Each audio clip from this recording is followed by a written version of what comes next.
괴로움은 기회입니다 라는 제목 아래 하나님의 말씀을 4번이나 받았고 오늘 이렇게 5번째 말씀을 받으려고 합니다. 괴로움은 기회입니다. 무슨 기회인가? 우리가 첫 번째로 괴로울 때 침묵해야 한다는 교훈을 받았는데 오늘 본문 이사야 53장 7절 메시아 그리스도 그가 곤욕을 당하여 괴로울 때에도 그의 입을 열지 아니하시며 마치 도수장으로 끌려가는 어린 양과 털 깎는 자 앞에서 잠잠한 양같이 그의 입을 열지 아니했도다. 이 말씀 중심으로 괴로울 때 메시아 그리스도처럼 입을 열지 않는다, 침묵한다. 침묵의 축복, 은혜의 기회는 무엇인가? 하나님을 전적으로 신뢰함으로 힘을 얻을 수 있는 기회다. 두 번째로 우리가 침묵을 통해서 얻는 축복과 은혜는 하나님의 잔잔한 세밀한 음성을 약속의 말씀을 받을 수 있는 좋은 기회입니다. 이 교훈을 우리가 이미 받았습니다. 그러한 가운데 제가 이번 주에 마가복음 14장 말씀을 아침마다 계속 묵상해서 여러분들과도 나눴는데 마가복음 14장 61절 현대인의 성경을 보면 그래도 예수님은 침묵을 지키시고 대답을 하시지 않자. 대제사장이 이렇게 예수님께 질문하는 그 말씀 속에서 이사야 53장 7절 이사야 선지자의 예언대로 마가복음 14장 61절 보니까 겟세마네 동산 기도 후에 가룟 유다와 대제사장 종교 지도자들이 보낸 무리들이 예수님을 잡았는데 예수님이 체포됐을 때 예수님의 예언의 말씀대로 목자를 치니까 양떼들이 흩어졌다. 스가랴 13장 7절 말씀 예언대로 제자들이 다 도망갔습니다. 예수님이 이제 잡히셔서 대제사장 집들 안에서 이렇게 거짓 증인들이 서로 말도 안 맞는 일치되지 않는 거짓 증거를 막 합니다. 그런데 마태복음 26장 보면 마가복음 14장과 비슷한 말씀이 마태복음 26장에 나오는데 두 사람이 일어나서 예수님에 대해서 증언을 합니다. 거짓 증언을 합니다. 그 내용이 뭐라고 거짓 증언을 했냐면 저 사람이 현대인의 성경입니다. 저 사람이 이 성전을 헐고 사람이 짓지 않는 다른 성전을 3일 만에 세우겠다고 하는 말을 들었습니다. 실제로 요한복음 보면요, 예수님께서 이 성전을 헐라 내가 3일 만에 세우리라 그 말씀을 하셨는데 이 두 사람이 그 예수님의 말씀을 들었는지 아니면 소문을 들었는지 예수님이 잡히셔서 신문을 당하셨을 때 그 말을 인용해서 증언을 했습니다.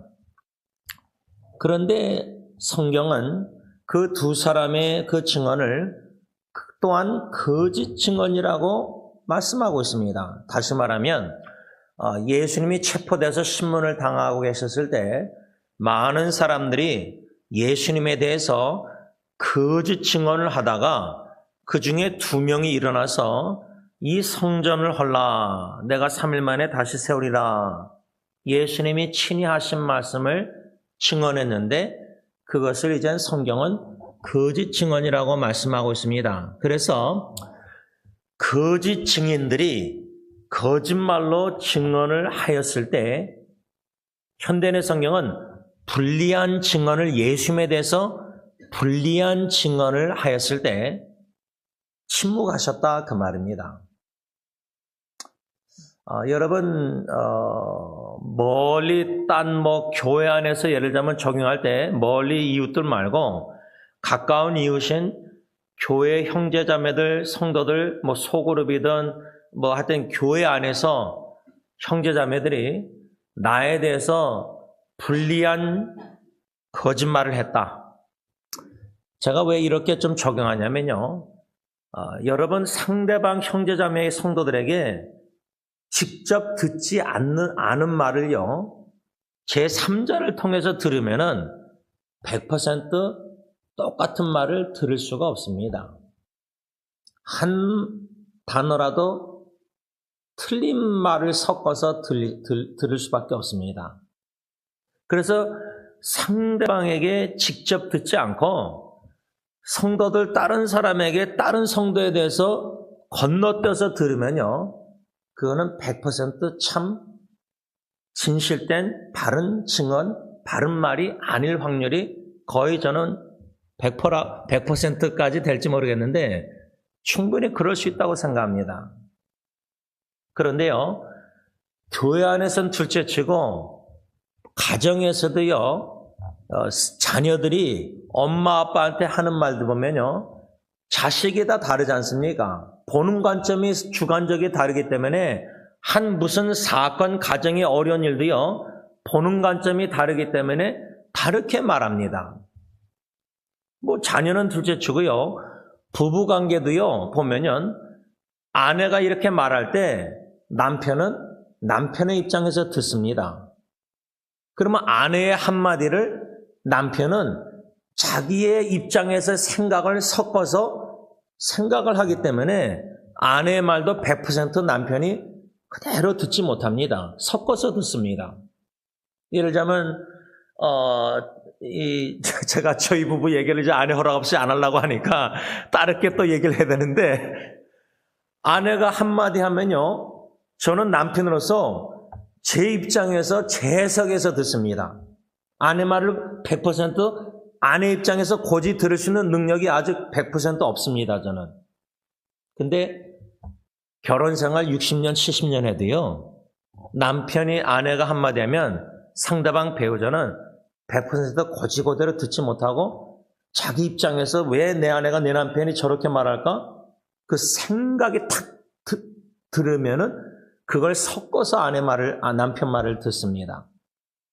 무슨 말을 하려고 하냐면 예수님께서 이 성전을 헐라 3일 만에 내가 세우리라 그 말씀을 유대인들은요, 들은 사람들은 문자적으로 들어서 성전 모독죄다. 왜냐하면 그들에게 유대인들에게서는 예루살렘 성전이 신격화할 정도로 얼마나 중요한데 예수님이 너희들이 그걸 헐라.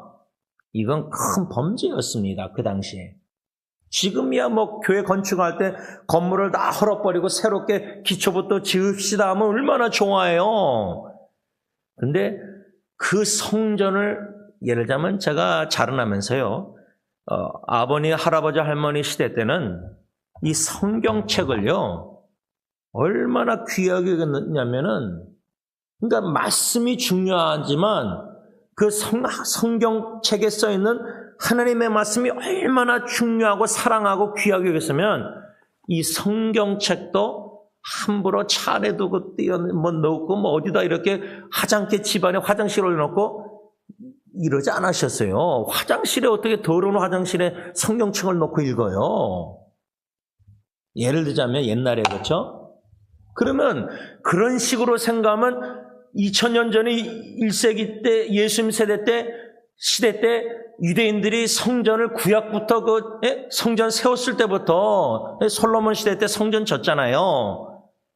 다윗은 얼마나 성전을 짓고 싶어 했어요. 뭐 요즘 성전 건축 그런 하나님의 성전을 격려하고 하나님의 예배 쳐서 뭐 하나님 중심적으로 성경 건축합니까? 그 정도로 옛날에는 성전을 귀하게 여겼는데 예수님이 그걸 헐어버려라 너희들이. 문자적으로 예수님의 요한복음 2장 19절 그 말씀을 받아들여서 성전 모독죄다 그런 생각을 가지고 증언했다 할 때 왜 하나님의 입장에서 성경적으로 보자면 거짓 증언인가? 문자적으로 예루살렘 성전을 헐라는 말씀이 아니었거든요. 그 오해한 거 아니에요. 왜? 믿음이 없으니까 예수님의 말씀을 믿음이 없으니까 믿음으로 생각하지 못하고 문자적으로 받아들이니까. 그러니까 여러분 부부관계도요. 남편이 나름대로 참 가정의 위기, 어려움, 괴로운 일 속에서 하나님께 울부짖고 기도하고 하는 가운데 약속의 말씀을 받고 주님의 음성을 듣고 침묵 속에서 힘을 얻어서 사랑하는 아내에게 우리 자녀 문제에 이렇게 말씀 중심으로 믿음으로 대처하자.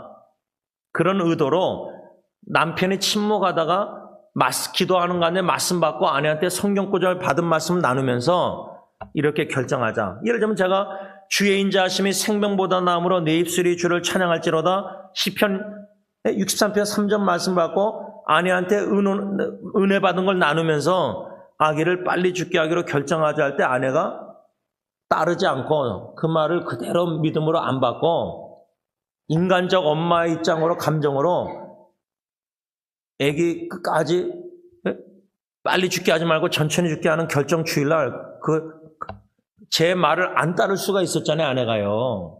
그 월요일 아침에 말씀 받은 걸 나눴을 때 믿음 없으면 남편 말 못 받아들여요. 그거 어떻게 자기가 뱃속에서 9개월 시켜 있다가 태어난 아기를 병든 아기를 55일 동안 보다가 빨리 죽게 결정을 해요. 그건 성령님이 다 하신 거예요. 그러니까 여러분 부부관계도요. 괴로울 때 침묵 속에서 참 하나님께 신뢰함으로 셈을 얻어서 약속의 말씀 음성을 들었는데 내가 한 몸인 제일 가까운 내 짝꿍 아내에게 나눴을 때 우리 남편들 괴로울 때 그렇게 나눴을 때 여러분들 부인들이 고치 그대로 믿음으로 받아들이고 생각합니까? 아니면 여러분들에게 아내가 막 자기 얘기를 합니까? 남편하고 의견 다른 믿음으로 말씀 나눈 걸 믿음으로 못 받아들이고 문자적으로 받아들여서 내 남편에 대해서 원망하고 주로 원망하죠. 남편을. 여러분, 그러니까 욥기에서요. 욥의 아내가 다 물질 잃었을 때 남편에게 하나님은 저주하고 죽어라 그런 말 안 했어요. 두 번째 시련, 10자식 다 죽었을 때도 욥의 아내는 남편에게 원망하고 입술로 범죄 안 했어요. 근데요, 자식 하나 지금 괴롭고 힘든데 아내가 남편에게 얼마나 불평의 원망의 소리를 쏟아냅니까? 자기 괴롭다고. 남편 괴로운 거는 남편도 아버지인데 얼마나 괴로워요. 자식 문제로. 엄마만 괴롭습니까? 우리 아빠들도 얼마나 마음 아파하고 눈물 나고 괴로운데 그러니까 무슨 말이냐면 괴로울 때 주님의 얼굴 바라보라 위로 뭐 이런 거 다 우리 찬양했는데 부부관계에서도요. 아내가 남편에게 쏟아내는 원망들 그 남편의 입장에서 괴로운데 아내가 그러면 더 배로 괴롭지 않습니까? 자식보다 아내가 이해 못하고 오해하고 남편을 사랑을 오해하고 막 그러면 얼마나 괴로워요. 예를 들자면 이런 가운데서도 여러분 침묵하실 수 있습니까? 우리 남편들이요. 계속해서 하나님을 신뢰하고 하나님께 힘을 얻어서 말씀 세밀한 음성 듣고 버텨내고 부인이 오해하고 이해 못하고 지지 못하고 여러분들 결정 묵묵히 영적 지도라서 가정을 이끌어 나갈 수 있습니까? 이끌어 오셨습니까? 지금까지? 저는 그래서 이번 주에 이 마가복음 14장 61절 이 문맥을 묵상하면서 이사야 53장 7절 말씀대로 메시아 그리스도는 진짜 예언대로 성취하시고자 잡혀서 제자들 다 뭐 죽겠다고 따라가겠다고 베드로 그랬는데 다 도망가 버리고 거짓 증인들이 막 거짓말로 막 자기에 대해서 막 불리한 증언하는데 대답지 아니하시고 침묵하셨더라. 교회 안에서 여러분들에 대해서 여러분들은 진심으로 주님 사랑하고 교회 사랑해서 섬겼는데 그 섬긴 일에 대해서 뭐 리모델링 할 때도 마찬가지죠. 뭐 막 별의별 얘기하면은 수고한 사람들은 얼마나 힘들어요. 괴롭당하고 오해하고 진심을 그러니까 교회 안에서 사람들에게 성도들에게 진심을 알아달라고 그래서 봉사하는 건 아니지만 그 진심을 오해해서 막 수근수근하고 비난하고 비판의 소리 내면 여러분들에 대해서 그래서 막 여러분 통해서 귀를 들리면 그 괴롭지 않겠습니까?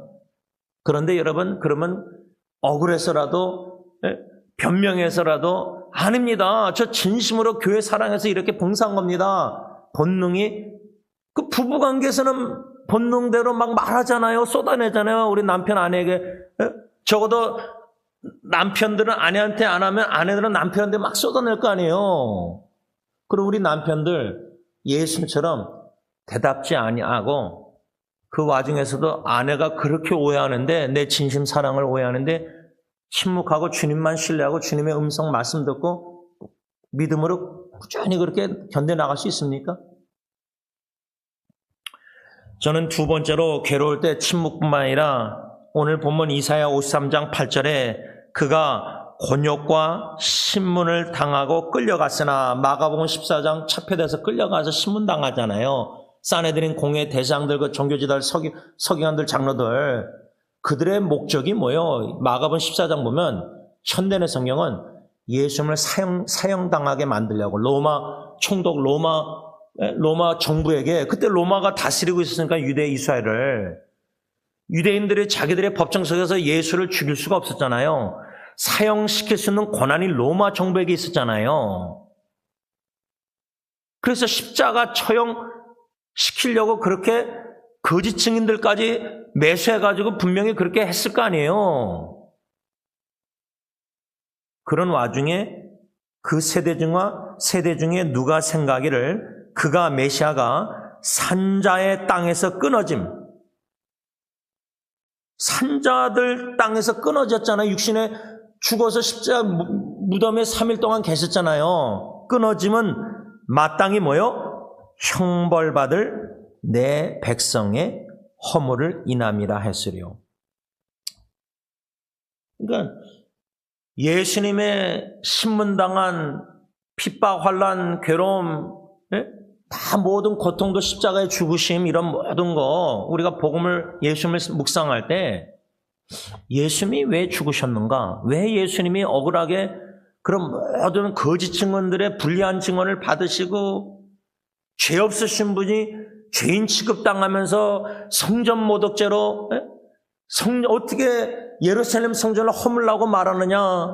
더 나아가서 자기가 하나님의 아들, 하나님과 동일시 여기는 발언을 하셨잖아요. 예수님은 하나님이시니까. 근데 믿음이 없으면요, 여러분, 이 말씀들을 가정에, 제가 부부관계 자꾸만 적용하는, 믿음이 없는 아내는요, 믿음이 없는 남편은 가정의 위기 때, 가정의 위기가 오면 그 사람이 남편, 아내, 엄마, 아빠가 믿음이 없는지, 조금 있는지 없는지 알 수가 있어요. 그러면 믿음이 연약해서 들쳐져가지고 막 어쩔 줄 몰라서 불안하고 걱정, 염려하면서 막, 예를 들자면 그럴 때 입에서 나오는 말을 들으면 알 수 있어요. 이 사람이 진짜 믿음으로 얘기하는지, 자기 입장에서 인간적으로 막 말하는지, 원망 불평하는지, 말하는 내용을 보면은 이 사람이 믿음이 어디에 있는지 알 수가 좀 있잖아요. 주관적으로 우리가 생각할 때, 그렇죠? 예수님이 십자가에 죽어가시는데 성전 모독죄로 죽어 마땅하다, 사형당해야 된다, 십자가에. 예루살렘 성전 헐라고 했으니까. 또 자기는 하나님의 아들, 하나님이라고 동일시했으니까 하나님은 유일하신 한 분인데 삼일체를 우리 믿는데, 유대인들이 삼일체 믿습니까? 지금도 안 믿는데 정통파들은요. 신론을 지금 예수님은 하나님과 동일시한 신론에 대해서 이거 도전하는 건데 엄청난 큰 죄인데, 그러니까 유대인들의 생각은 예수는 마땅히 하나님께, 한 분이신 하늘에 계신 하나님께 저주받아서 저주의 나무 십자가에 마땅히 죽어야 된다. 그래서 십자가에 못 박으라고 그렇게 외치면서 다른 강도 바라바를 풀어달라. 그러면 예수님은 그 강도보다 더 큰 죄인이라고 여긴 거예요. 그런 생각으로 가득 찬 거예요. 그런데 이사야 53장 8절에 이사야 선지자를 통해서 하나님이 예언하시는 메시아 그리스도의 예언은 8절에 마땅히 형벌받은 누구요? 하나님의 백성인 저와 여러분들이에요. 유대인들이에요. 자기 백성을 위해서 오셨는데 거절당하고 그들에게 못 박으라고 십자가에 외침당해서 결국 십자가에 사형당하셨잖아요. 누구 때문에 그렇게 형벌, 모든 고통, 모든 진노, 하나님의 거룩한 진노? 누구 때문이에요? 나 때문이고 우리 때문인데, 유대인들 때문인데, 유대인들은 성전 모독죄, 신성 모독죄, 하나님 모독한 죄로 십자가에 못 박고 그렇게 외쳐댔다. 이 말씀을 이렇게 묵상할 때 믿음이 없이 생각하는 건요, 얼마나 위험한지 몰라요. 왜? 불신앙으로 생각이 가득 차는 부부관계 보면요, 불평, 원망이 가득 차 있어요. 그걸 남편에게, 아내에게, 배우자에게 여러모로 계속 쏟아내요. 침묵 안 하고. 그만큼 믿음이 없이 불신앙으로 생각하는 거예요. 그러니까 원망할 때 두 번째 왜 원망하죠? 내가 아니라 당신 때문에 이렇게 됐다는 거예요, 당신. 근데 여기 이사야 53장 8절에 하나님의 백성, 내 백성, 우리 때문에 예수님이 형벌당하신 건데 예수님 당사자가 마땅히 형벌받아야 될 사람이다. 왜? 신성모독죄, 성전모독죄 범했으니까. 이 생각의 불신앙의 비성경적인 마귀 사탄의 역사에서 생각 영역에 심어놓은 삐뚤어진 생각은요, 상대방을 원망해요. 자기 자신의 죄는 생각 못하고요, 허물은. 그러니까 자기 자녀 양육에 있어서 자기 허물은 못 보고 배우자 상대방의 허물만 더 많이 생각하는 걸 보는 거예요. 근데 고린도전서 13장 보면 사랑은 그런 잘못된 허물 생각을 기록을 안 한다 그러는데 기록을 엄청나게 부인들이 많이 해놨어요. 남편에 대한 원망. 근데 그 책임은 남편이 없느냐? 있어요. 과거에 남편이 아내를 사랑 제대로 못해서 용서 구하지 않고 잘못했기 때문에 그 화목을 제대로 못했기 때문에 부부싸움 할 때 부인들이 계속 옛날 얘기를 끄집어내는 거예요. 그 남편의 허물이 있는 거죠.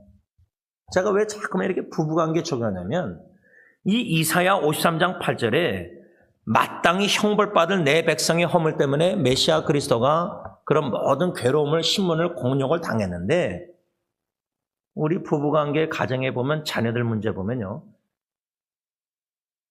남편이 가장으로서 아버지가 내 죄 때문에 이런 일이 다 일어났다. 내 책임이다. 적어도. 아담이 하와가 범죄해도 그 가정의 대표인 신적 권위를 남편에게 줘서 아내와 자녀를 양육하고 지도하라고 이끌라고 선물로, 은혜 선물로 아내하고 자녀를 줬는데 남편이 그 책임을 감당 못했기 때문에 아내나 자녀가 그렇게 된 거면은 책임의식을 가진 믿음의 겸손한 가장이라면 내 죄로서이다. 내 탓을 하잖아요. 다윗처럼 그 제사장 죽었을 때 자기 탓으로 돌렸잖아요. 근데 남편조차도 잘못된 삐뚤어진 생각이 뭐냐? 나 때문에 예수님 십자가 주셨고 고난당하셨고 가정에 이런 어려운 모든 게 제가 나 때문에 지금 하나님의 영광을 돌리지 못하고 하나님의 이름을 먹칠하고 있는데 내 책임의식을 생각을 못하고 있다는 건 남편들이. 왜? 그런 믿음이, 성숙한 믿음이 없기 때문이에요. 남편조차도 아내를 원망하고 자녀를 원망하는 거예요. 그러니까 여러분, 괴로울 때 첫 번째 침묵하라는 교훈, 그것도 힘든데요. 믿음 없이 은혜 없이는 못하는데 두 번째 교훈은 생각하라. 내 백성, 하나님의 백성, 허물 때문에 그리스도 메시아가 곤욕과 신문과 모든 고통과 고난과 죽임 당하셨는데 내 허물을 깨닫지 못하고 있는 거예요. 뭐 교회로 얘기하자면 내가 잘못하고 믿음 연약해서 불순종하고 불신앙 속에서 잘못된 삐뚤어진 생각을 하나님의 음성 듣지 못하고 사람의 말만 듣고 막 이렇게 종교생활하면서 누구를 비난하고 비판하고 뒤에서 수근수근 하는데 내 탓이다는 생각을 한 번도 안 해보고 저 사람 탓이다, 성도. 그러니까 교회가 한마음 한뜻 한 사랑으로 하나님께 영광 못 돌리고 자꾸만 불화가 일어나서 부작용의 많은 이런 말들이 자꾸만 들리는 거예요. 말씀을 좀 정리하고자 합니다. 여러분, 그러면 과거에 괴로웠을 때 어떤 생각을 내가 했는가? 하나님의 은혜 없이는요, 예수님의 십자가의 그 죽으심과 부활하신 뭔가 복음의 기쁜 소식에 뭔가 중심된 신앙생활을 못하고 있었으면요, 성령의 인도하심 따라 괴로움을 겪지 못했으면은 우리는 생각으로 수없이 죄를 범해서 가정에 제가 괴로움만 초점 맞추자면은 자녀 문제나 뭐 어려운 괴로움 있을 때 자꾸만 생각으로 범죄를 해요. 믿음으로 생각을 안 하고 내 개인 입장에서 주관적인 인간적으로 자꾸만 생각을 하니까 배우자를 자꾸만 안 좋은 부정적인 생각을 하고 자녀 문제 있을 때 자녀에 대해서 자꾸만 내 입장에서 부정적인 생각을 하니까 그 부정적인 생각은 죄를 범하는지를 모르고 있는 거예요. 말과 행동으로 짓는 죄보다 생각으로 배우자나 자녀에 대해서 불평, 원망 막 이렇게 생각하는 것들이 여기 이사야 53장 8절에 괴로울 때 무슨 생각하라? 나 때문에, 내 허물 때문에 그리스도 메시아가 내 가정에서 존귀 영광을 받지 못하고 내가 지금 가정을 잘 못 이끌어서 예수님의 이름에 지금 목칠해서 불신자들뿐만 아니라 예수 믿는 성도들이, 교회 식구들이 우리 가정을 볼 때 증인 공동체로 예수의 향기와 소금의 역할을 못하고 있는데 이 죄를 책임지려고 하지 않는다는 거예요. 남편들이, 우리 가정들이. 이것을 좀 우리가 양심의 성령님이 찔림을 줘서 내 허물 때문에, 내 죄 때문에, 내 탓이로소이다. 이런 겸손한 자세로 우리 가정인 우리 남편 아버지들이 회개된다는 거죠. 첫 번째. 두 번째는 그러면 우리 아내, 사랑하는 자식은 둘째치고 아내를 양육하라고 예배서 써 있는데 내가 내 아내를 양육을 잘 못했기 때문에 내 아내가 지금 믿음 신앙 못마땅하면 남편이 내 아내 믿음이 못마땅해서 자꾸만 불평 원망의 죄를 짓는 내 아내 보면은 하나님께 죄 짓고 남편에게 죄 짓는 내 아내 보면은 그 책임은 나야, 나. 내가 양육을 제대로 못하고 있기 때문에 내 아내가 지금 좀 죄송하지만 신앙이 이것밖에 안 되는 거예요. 그러면 생각의 영역에서 나 때문에, 내 허물 때문에 이렇게 했다는 회개 가운데 내 이웃을 내 몸같이 사랑하라. 예수님의 계명. 그러면 남편들이 아내를 왜 사랑 안 합니까? 하나님의 사랑으로 하죠. 근데 하나님의 사랑보다 내 사랑이 더 많이 있어요. 그러니까 참지 못하고 아내한테 사랑은 오래 참고인데 내 아내조차도 오래 참지 못하는 거예요, 남편들이. 침묵을 못하는 거예요. 아내가 내한테 막 원망하든 뭐하든 죄짓든 주님의 사랑의 눈으로 바라볼 때 예수님이 그 거짓 증언자들 거짓말할 때 침묵하고 대답 안 하셨잖아요. 참으셨잖아요. 근데 우리 남편들은 아내한테 못 참고 한마디 하잖아요. 그러니까 부부관계에 있어서도 침묵하고 생각하라. 이 두 가지 교훈 괴로울 때 못하는 거예요. 왜? 남편이 제일 힘든 게 자식 때문이 아니에요. 제 입장에서는 아내가 나를 이해 못하고 오해할 때 그러면 내 입장에서는 내 변명을 하고 싶잖아요. 당신 오해를 좀 설득시키려고. 그럴 때도 침묵하고 주님께 나가서 신뢰함으로 힘을 얻어서 말씀 받고 주님과의 친밀한 교제 속에서 아내를 무조건적으로 사랑하는 거예요. 내가 오해를 받을지언정. 내가 이해를 아내한테 원하지만 오히려 돌아오는 게 오해라면은 그래도 침묵 속에서 주님을 생각하고 내 허물 때문이다. 아내를 양육할 책임을 무조건적으로 희생적으로 예수처럼 겸손히 사랑으로 계속해서 진실되게 신실하게 제뉴인 하트로 진정으로 섬기는 거예요. 순수한 마음으로. 마지막 세 번째로 가정의 부부관계를 제가 적용하면서 괴로울 때 침묵하고 생각하는 이 두 원리. 그렇게 아내를 이웃 사랑하면서 마지막 세 번째 제가 권면하고 싶은 거는 우리가 남편들이, 가장들이요, 이 세 가지를 생각해야 되는데, 첫째는 오직 예수님만을 생각해야 돼요. 아내를 바라보면서 아내 말을 들으면서도, 아내의 원망이나 불평 다 들으면서도 예수님을 생각해야 돼요. 여러분 죄송합니다. 우리 아내들도 믿음이 나보다 연약한 남편이 막 나를 원망하고 자식의 문제에 대해서 막 뭐라고 해도, 제가 남편 중심으로 설교 적용하지만 우리 아내들도 거꾸로 적용하면 돼요. 내 남편이 나한테 자꾸만 원망하고 불평하고 나를 오해하고 이해하지 못하고, 그럴 때 생각할 때 첫째 예수님, 나의 신랑 되신 예수님만을 계속해서 묵상하고 생각해야 돼요. 두 번째는 예수 그리스도의 복음을, 기쁜 소식을 생각해야 돼요. 들리는 게 원망의 소리, 배우자가 자꾸만 자녀들도 막 슬픈 괴로운 일들이 일어나도 들리는 소리들이 좋은 소리, 부정적인 소리 자꾸만 들려도 예수 그리스도의 기쁜 소식, 복음, 십자가의 죽으심과 부활하심, 좀 더 넓이 예수님의 탄생부터 해서 재림까지 예수님의 복음을, 기쁜 소식을 자꾸만 듣고 생각하면은 그 신적 기쁨으로 괴로울 때 슬픔을 넉넉히 견뎌내고 이겨나갈 수 있다는 거예요. 마지막 세 번째 생각은 위의 것을 생각하라. 하늘나라를 생각하라. 영원한 것을 생각하라.